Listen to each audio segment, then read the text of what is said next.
Lalu dibawanya aku ke pintu gerbang, yaitu pintu gerbang yang menghadap ke sebelah timur. Sungguh, kemuliaan Allah Israel datang dari sebelah timur, dan terdengarlah suara seperti suara air terjun yang menderu, dan bumi bersinar karena kemuliaannya.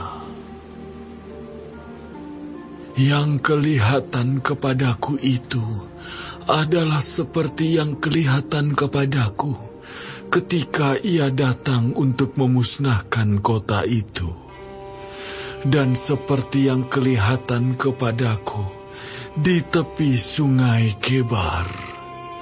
Maka aku sembah sujud.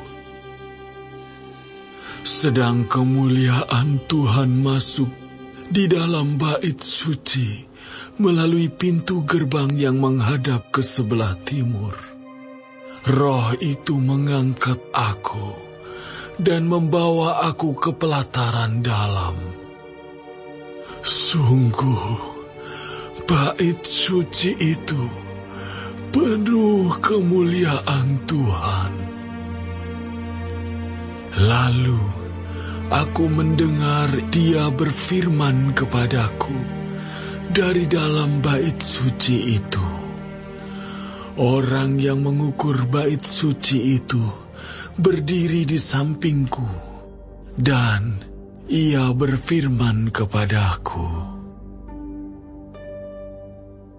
Hai anak manusia, inilah tempat tahtaku dan inilah tempat tapak kakiku.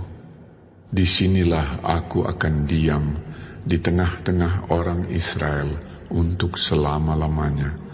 Dan kaum Israel tidak lagi akan menajiskan namaku yang kudus, baik mereka maupun raja-raja mereka, dengan persundalan mereka atau dengan mayat raja-raja mereka yang sudah mati. Juga tidak dengan meletakkan ambang pintu mereka dekat ambang pintuku, atau mendirikan tiang-tiang pintu mereka dekat tiang-tiang pintuku, sehingga hanya dinding yang memisahkan aku dari mereka. Mereka menajiskan namaku yang kudus dengan perbuatan-perbuatan mereka yang keji. Maka dari itu aku menghabiskan mereka dalam amarahku. Sekarang mereka akan menjauhkan ketidaksetiaan mereka dan mayat raja-raja mereka daripadaku, dan aku akan diam di tengah-tengah mereka untuk selama-lamanya. Maka engkau, hai anak manusia, terangkanlah kepada kaum Israel tentang bait suci ini, agar mereka menjadi malu melihat kesalahan-kesalahan mereka, juga bagaimana bait suci itu kelihatan dan rancangannya. Dan kalau mereka merasa malu melihat segala sesuatu yang dilakukan mereka, gambarlah bait suci itu, bagian-bagiannya, pintu-pintu keluar dan pintu-pintu masuknya, dan seluruh bagannya. Beritahukanlah kepada mereka segala peraturannya dan hukumnya, dan tuliskanlah itu di hadapan mereka, agar mereka melakukan dengan setia segala hukumnya dan peraturannya. Inilah ketentuan mengenai bait suci itu. Seluruh daerah yang di puncak gunung itu adalah maha kudus. Sungguh, inilah ketentuan mengenai bait suci itu. Inilah ukuran-ukuran mezbah itu dalam hasta, yaitu hasta yang setapak tangan lebih panjang dari hasta biasa. Paritnya adalah satu hasta dalamnya, dan 1 hasta lebarnya, dan sekeliling parit itu ada tepi yang tingginya 1 jengkal. Dan inilah tinggi mezbah itu. Dari parit yang di dalam tanah sampai jalur keliling yang terbawah adalah 2 hasta, dan lebar jalur keliling itu adalah 1 hasta. Tempat perapian itu panjangnya 12 hasta dan lebarnya 12 hasta, jadi 4 persegi. Jalur yang mengelilingi perapian itu panjangnya 14 hasta dan lebarnya 14 hasta, jadi 4 persegi juga. Sekeliling mezbah itu ada parit yang 1 hasta lebarnya, dan sekeliling parit itu ada tepinya yang 1/2 hasta lebarnya. Tangga mezbah itu adalah sebelah timur. Lalu ia berfirman kepadaku,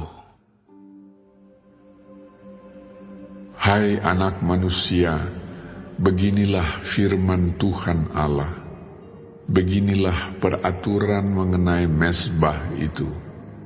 Ketika sudah selesai dibuat dan hendak mempersembahkan korban bakaran di atasnya dan menyiramkan darah padanya, berikanlah kepada imam-imam orang Lewi dari keturunan Zadok seekor lembu jantan muda untuk korban penghapus dosa. Sebab merekalah yang boleh mendekat kepadaku untuk menyelenggarakan kebaktian. Demikianlah firman Tuhan Allah.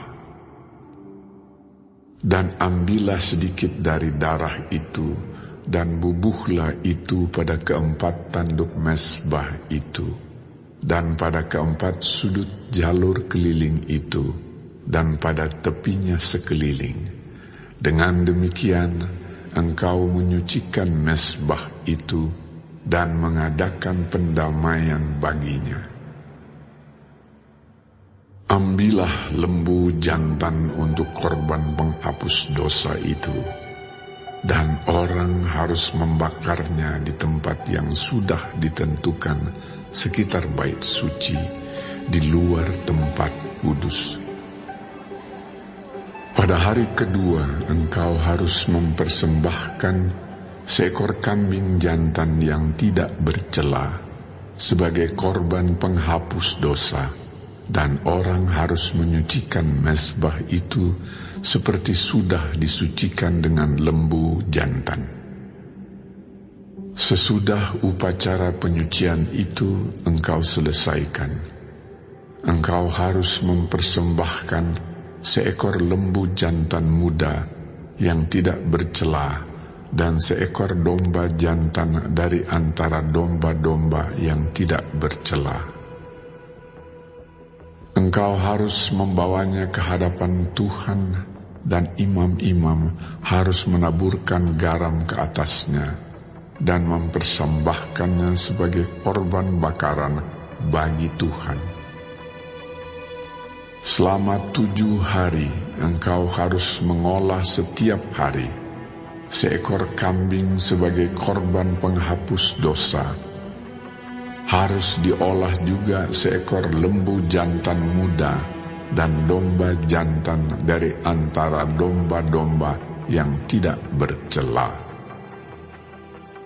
7 hari lamanya mereka harus mengadakan pendamaian bagi mezbah itu serta mentahirkannya, dan dengan demikian mentahbiskan mezbah itu. Sesudah hari-hari itu berakhir, maka pada hari ke-8 dan seterusnya, imam-imam akan mengolah korban-korban bakaranmu dan korban-korban keselamatanmu di atas mezbah itu, dan aku akan berkenan kepada kamu. Demikianlah firman Tuhan Allah.